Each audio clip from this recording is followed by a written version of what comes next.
అందరికి నమస్కారం అండి. నా పేరు శ్వేత. నేను కుల్సుంపూర్ ఎస్ఐగా 2024లో జాయిన్ అయ్యాను. ఈరోజు నా బర్త్డే కాబట్టి నార్మల్ గా మనం పార్టీలు అవి అనుకుంటుంటారు కదా, కానీ మా పేరెంట్స్ ఇన్స్పిరేషన్, మా మమ్మీ గాని మా నాన్న గాని వాళ్ళు ఏమన్నారంటే, ఇలాంటి ఆర్ఫనేజెస్, ఓల్డ్ ఏజ్ హోమ్స్ ఉంటాయి కదా, ఎందుకు ఇవ్వద్దు, వాళ్ళకు ఎందుకు డొనేట్ చేయకూడదు, వాళ్ళకి అన్నదానం చేయొచ్చు కదా అని చెప్పేసి అన్నారు.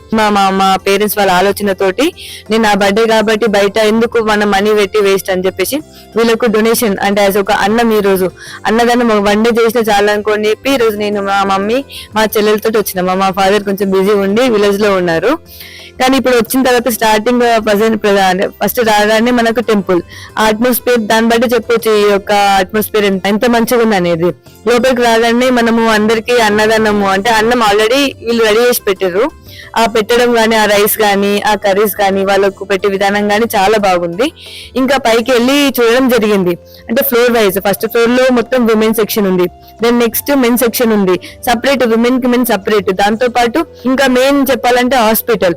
ఆ హాస్పిటల్ కూడా అంటే ఓల్డ్ ఏజ్ వాళ్ళు కూడా ఉంటారు కదా, మన ఇంట్లో వాళ్ళే చూడలేక వాళ్ళని బయట వదిలిపెట్టి పెడితే ఇక్కడ వాళ్ళకన్నా ఇంకా మంచిగా వాళ్ళని చూసుకుంటున్నారు. వాళ్ళ మెడికేషన్ గానీ ఏదైనా గానీ ఇక్కడ స్టాఫ్ కూడా చాలా మంచిగా రిసీవ్ చేసుకున్నారు. ఏరియా కూడా చాలా నీట్ అండ్ క్లీన్ గా ఉంది.